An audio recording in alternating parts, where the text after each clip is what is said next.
지금 일본 교실이 무너지고 있습니다. 한자라는 벽이 학생들을 짓누르는 순간 누군가 비상구를 열어버렸습니다. 그 비상구는 일본 문자가 아니었습니다. 일본 학생들은 초등 6년 동안 전자 넘는 한자를 외우고 중학교에선 2000자를 향해 달립니다. 매주 오후 새벽까지 반복, 손목 파스, 시험 전날 울음. 그런데도 느린 아이들은 노력 부족이라며 버려집니다. 그런데 어느 날부터 시험지 여백에 낯선 글자가 찍히기 시작했습니다. 한자도 히라가나도 아니었습니다. 학생들은 그 글자로 한자 발음을 정리했고 점수는 오르고 공부 시간은 줄었고 무너질 줄 알았던 아이들이 오히려 살아나기 시작했습니다. 하지만 그 순간 학부모 게시판에 한 줄이 올라옵니다. 우리 학교가 한국화되고 있다. 그리고 교육청에서 공문이 내려옵니다. 외국 문자 사용 실태 조사. 이제 이건 공부법이 아니라 전쟁이 됩니다. 도대체 일본 학생들은 왜 한글을 선택했을까요? 그리고 한 글자가 한 교실을 살리자 어른들은 왜 그걸 막으려 했을까요? 지금부터 일본 교실에서 벌어진 문자 혁명의 시작을 보여드리겠습니다. 저는 도쿄 외곽의 한 중학교에서 국어를 가르치는 교사입니다. 그날도 평범하게 한자 시험 채점을 하고 있었죠. 그런데 한 학생의 답안지를 보는 순간 손이 멈췄습니다. 답은 맞았어요. 그런데 문제는 답안지 여백에 적혀있던 낯선 글자들이었습니다. 한자도 아니고 히라가나도 아니었어요. 처음 보는 문자였습니다. 저는 다른 시험지들을 다시 펼쳐봤습니다. 놀랍게도 같은 반 학생 5명의 답안지에서 똑같은 문자가 발견됐죠. 어떤 학생은 여백 가득, 어떤 학생은 손등에까지 적어놨더군요. 마치 암호처럼 보였습니다. 저는 그중 한 학생인 렌을 조용히 불렀습니다. 렌, 이게 뭐니? 렌은 당황한 표로 답안지를 내려다봤습니다. 얼굴이 새하얗게 질렸어요. 선생님, 죄송합니다. 그냥 한자 외우려고 적은 거예요. 이 글자가 뭔지 물어보는 거야. 렌은 한참을 망설이다가 작은 목소리로 말했습니다. 한글이요. 한국 문자예요. 그 순간 제 머릿속이 복잡해졌습니다. 한글이라고요? 왜 일본 학생이 한국 문자로 일본 한자를 외우고 있는 거죠? 저는 렌에게 자세히 설명해달라고 했습니다. 렌은 조심스럽게 말했습니다. 한자 음독을 한글로 표기하면 외우기가 훨씬 쉽다고요. 예를 들어 이라는 한자의 음독을 한글로 가쿠라고 적으면 히라가나 2글자 대신 한글 2글자로 끝난다는 겁니다. 저는 처음엔 이해가 안 됐습니다. 뭐가 다르죠? 글자 수는 똑같잖아요. 그런데 렌이 노트를 보여줬을 때 알았습니다. 한글은 모아쓰기라서 공간 효율이 달랐어요. 히라가나로 라고 쓰면 4글자인데 한글로 교이쿠라고 쓰면 시각적으로 훨씬 간결했습니다. 그리고 렌은 말했습니다. 선생님, 솔직히 말하면 저 이제 한자 외우는 게 무섭지 않아요. 그 말이 제 가슴을 찔렀습니다. 한자 외우는 게 무섭지 않다고요. 저는 교사로서 10년을 일했지만 학생 입에서 그런 말을 들어본 적이 없었습니다. 일본 학생들에게 한자 암기는 공포였거든요. 매주 50개씩 1년에 2000개 이상을 외워야 하는 게 현실이었습니다. 아이들은 새벽까지 한자를 쓰다가 손목에 파스를 붙이고 학교에 왔어요. 저는 렌에게 물었습니다. 다른 애들도 알아? 네, 친구들끼리 공유하고 있어요. SNS에도 올라와 있습니다. 저는 그날 밤 잠을 이루지 못했습니다. 아이들이 무너지는 걸 알면서도 이 시스템을 계속 돌릴 거냐는 질문이 머릿속을 떠나지 않았죠. 한글이라는 외국 문자가 우리 교실에 들어왔다는 사실보다 그게 아이들을 살리고 있다는 사실이 더 충격적이었습니다. 저는 렌과 다른 학생들을 따로 불러 이야기를 나눴습니다. 처벌하려는 게 아니었어요. 정말 궁금했습니다. 어떻게 한글을 배웠는지, 얼마나 효과가 있는지 말이죠. 학생들은 처음엔 조심스러워했지만 제가 혼내지 않자 솔직하게 말하기 시작했습니다. 유키라는 여학생이 먼저 입을 열었습니다. 선생님, 저 원래 한자 1개 외우는데 10분 걸렸어요. 쓰고 또 쓰고 그래도 다음 날이면 까먹었죠. 그런데 한글로 적으니까 2분 만에 끝나요. 저는 믿기지 않았습니다. 10분이 2분으로 줄었다고요? 그건 5배 효율 아닙니까? 유키는 자신의 노트를 보여줬습니다. 한자 옆에 작은 글씨로 한글 발음이 적혀 있었어요. 깔끔하고 체계적이었습니다. 히라가나로 적었을 때보다 공간도 절반밖에 안 차지했죠. 다른 학생인 쇼타가 말했습니다. 저는 원래 매일 밤 12시까지 한자 외웠어요. 그런데 지금은 9시면 끝나요. 3시간이 남았습니다. 3시간이요. 중학생에게 3시간은 엄청난 시간입니다. 그 시간에 잠을 더 자거나 다른 공부를 하거나 친구들과 놀 수 있죠. 저는 학생들에게 물었습니다. 그럼 시험 성적은 어때? 렌이 대답했습니다. 선생님, 저 지난 시험에서 한자 90점 받았어요. 평소엔 60점대였는데 30점이 올랐다고요. 저는 학생들의 이전 성적표를 다시 확인해 봤습니다. 정말이었어요. 한글을 쓰기 시작한 학생들의 한자 평균 점수가 20점에서 30점 정도 상승했습니다. 이건 우연이 아니었죠. 저는 혼란스러웠습니다. 교사로서 기뻐해야 할까요? 아니면 걱정해야 할까요? 아이들의 성적이 올랐고 공부 시간이 줄었고 무엇보다 아이들이 행복해 보였습니다. 유키는 말했어요. 선생님, 저 요즘 학교 오는 게 덜 무서워요. 한자 시험 전날 밤에 안 울었어요. 그 말에 저는 아무 말도 할 수 없었습니다.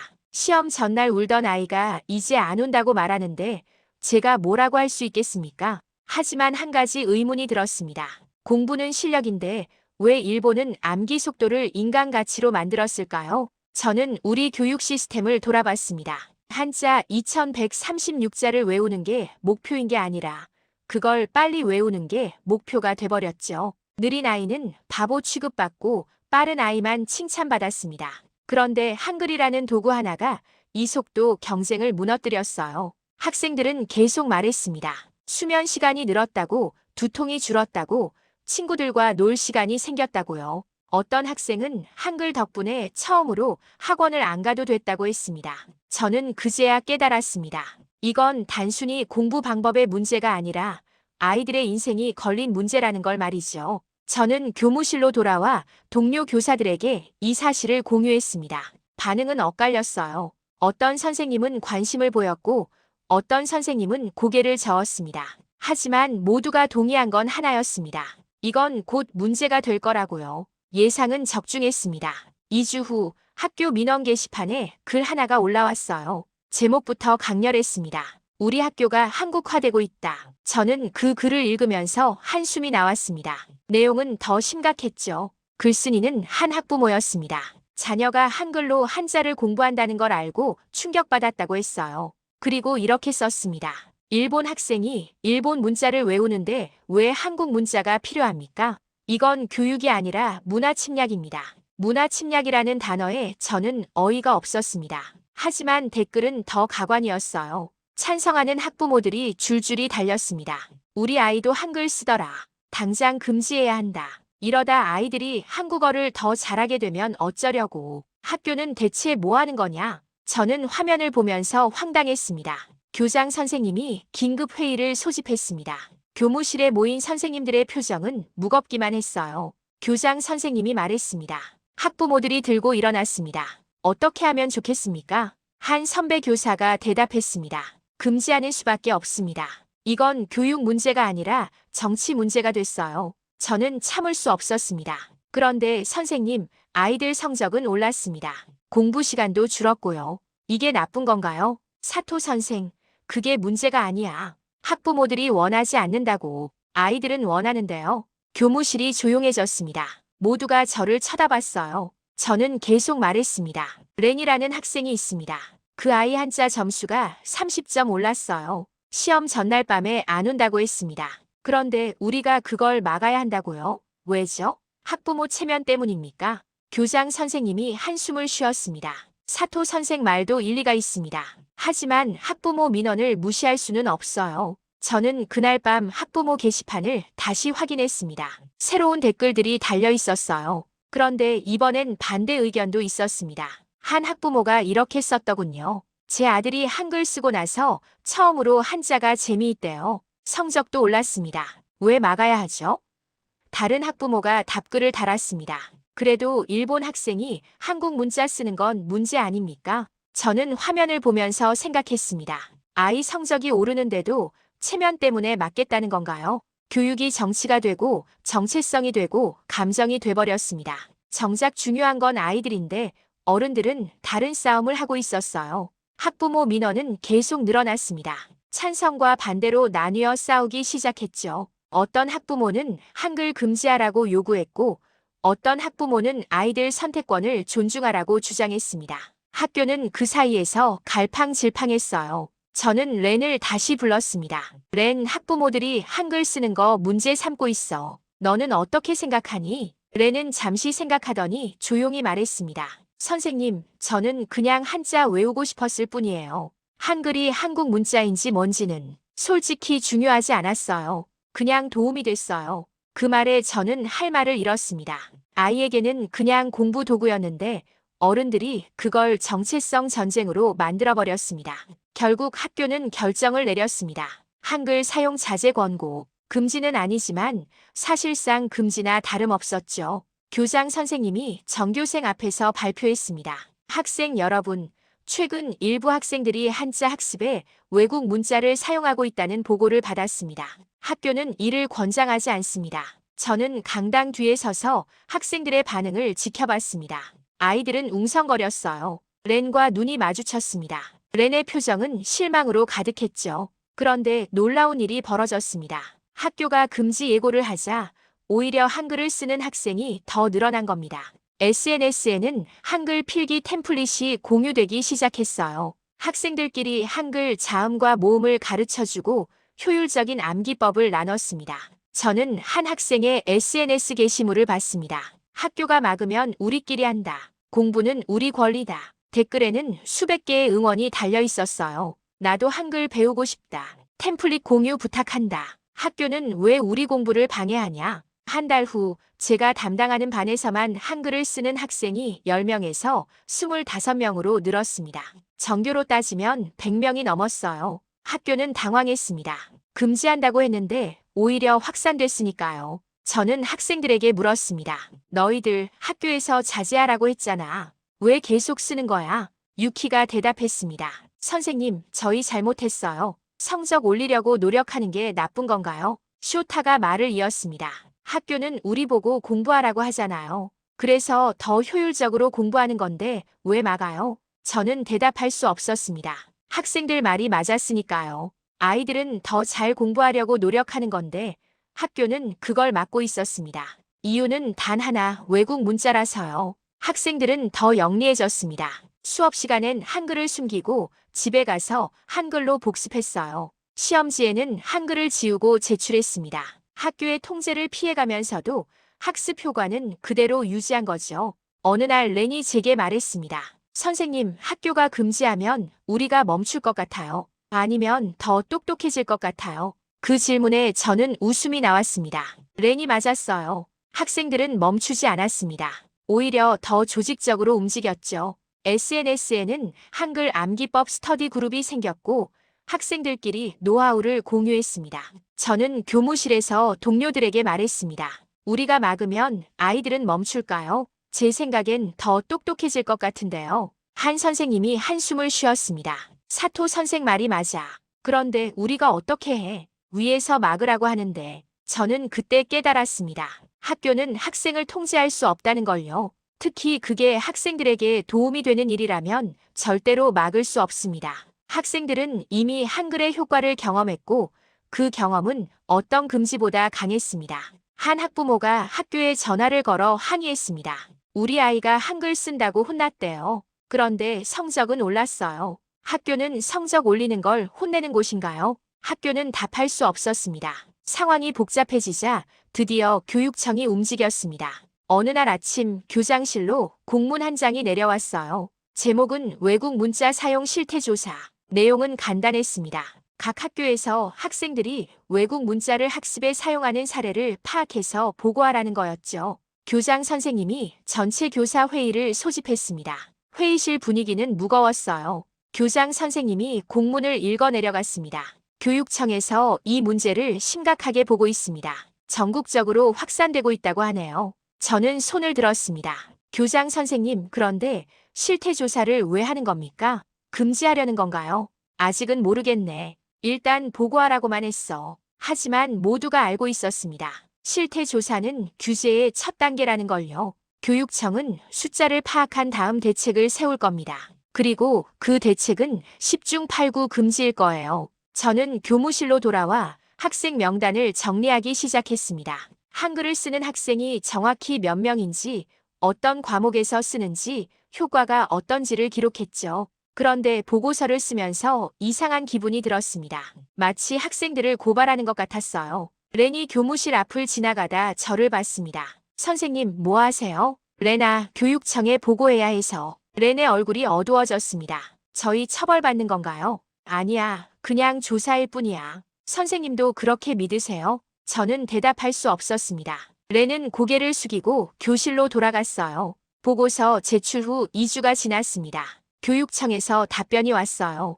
외국 문자 사용 학생 대상 추가 조사 실시 예정. 추가 조사라고요. 학생들을 일일이 조사하겠다는 겁니다. 저는 화가 났습니다. 그날 저녁 동료 교사 몇 명과 술자리를 가졌습니다. 모두들 푸념을 쏟아냈어요. 현장에서 효과가 증명됐는데 위에서 싫어하면 끝인 거야. 맞아.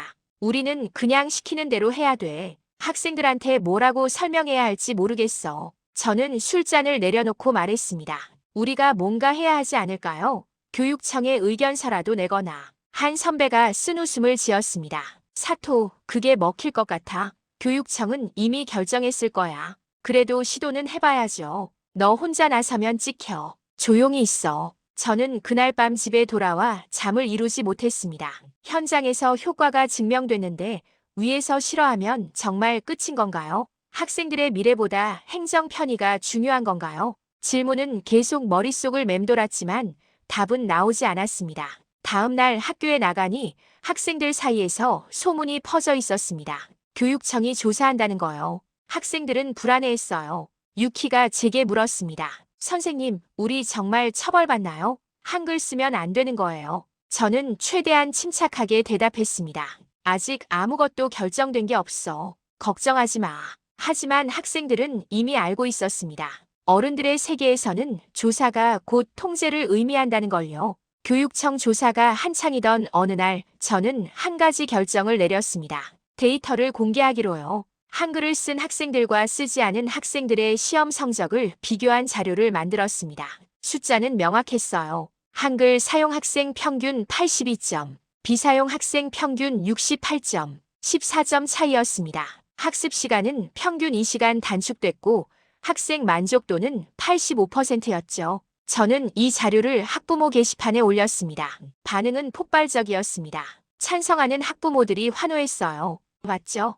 효과가 증명됐잖아요. 이제 학교는 허용해야 합니다. 우리 아이 성적이 오른 이유가 이거였구나. 교육은 결과로 말해야죠. 숫자가 증명했어요. 하지만 반대하는 학부모들의 반응은 달랐습니다. 성적이 올라도 안 돼요. 장기적으로 위험합니다. 한글에 의존하면 나중에 진짜 한자를 못 외워요. 일본 정체성이 흔들리는 게 더 큰 문제 아닙니까? 저는 댓글을 읽으면서 한숨이 나왔습니다. 데이터를 보여줘도 프레임이 바뀌지 않았어요. 찬성파는 효과를 말하고 반대파는 장기 위험을 말했습니다. 누구도 상대방의 논리를 받아들이지 않았죠. 교육청에서 공식 입장이 나왔습니다. 한글 사용이 단기적으로는 효과가 있을 수 있으나 장기적 학습 능력에 미치는 영향은 불분명함. 그리고 덧붙였습니다. 학교별 자율 판단에 맡기되 과도한 사용은 지양할 것. 저는 그 문장을 보면서 황당했습니다. 효과가 있는데 금지한다고요? 장기적 영향이 불분명하다는 건 나쁘다는 증거가 없다는 뜻 아닙니까? 그런데도 지양하라고 했습니다. 학교는 교육청 입장을 근거로 다시 금지 방침을 강화했습니다. 교장 선생님이 정규 방송을 했어요. 학생 여러분, 한글 사용은 자제해 주시기 바랍니다. 교육청의 권고사항입니다. 학생들은 반발했습니다. SNS에는 항의 글이 쏟아졌어요. 효과 있는 걸 왜 막아요? 성적 올리는 게 잘못인가요? 학교는 우리 편이 아니네요. 저는 교실에서 학생들에게 솔직하게 말했습니다. 너희들 속상한 거 안다. 선생님도 이해가 안 돼. 효과가 있는데 금지한다는 게 말이 안 되지. 그런데 이게 교육이 아니라 검열처럼 느껴지는 건 나만 그런가? 학생들은 고개를 끄덕였습니다. 렌이 손을 들었어요. 선생님, 그럼 우리 어떻게 해야 해요? 솔직히 모르겠어. 하지만 한 가지는 확실해. 너희가 잘못한 건 아니야. 그날 방과 후 학부모 몇 명이 학교를 찾아왔습니다. 교장실에서 항의했죠. 성적이 올랐는데 왜 금지합니까? 우리 아이들 실험 대상입니까? 교장 선생님은 난처한 표정이었습니다. 학부모님들 심정은 이해합니다만 교육청 방침을 교육청이 아이들 키웁니까? 우리가 키우죠. 우리 의견은 왜 안 듣습니까? 싸움은 점점 커졌습니다. 데이터를 공개했는데 오히려 갈등만 깊어졌어요. 교육청과 학교, 학부모들 사이의 줄다리기가 한 달 넘게 이어졌습니다. 그러다 드디어 타협안이 나왔어요. 조건부 허용, 완전 금지도 아니고 완전 허용도 아닌 애매한 결정이었습니다. 교장 선생님이 발표한 내용은 이랬습니다. 첫째, 학부모 동의서를 받은 학생에 한해 한글 사용 가능. 둘째, 시험지에는 한글 사용 금지. 셋째, 분기마다 학습 효과 평가 실시. 넷째, 문제 발생 시 즉시 중단. 저는 그 조건들을 듣고 한숨이 나왔습니다. 이게 허용인가요? 아니면 목줄 채운 허용인가요? 학생들은 이제 한글 쓰려면 부모 도장을 받아와야 하고 시험에선 쓸 수 없고 정기적으로 감시받아야 합니다. 렌이 제게 동의서를 들고 왔습니다. 선생님, 이거 부모님께 받아야 해요.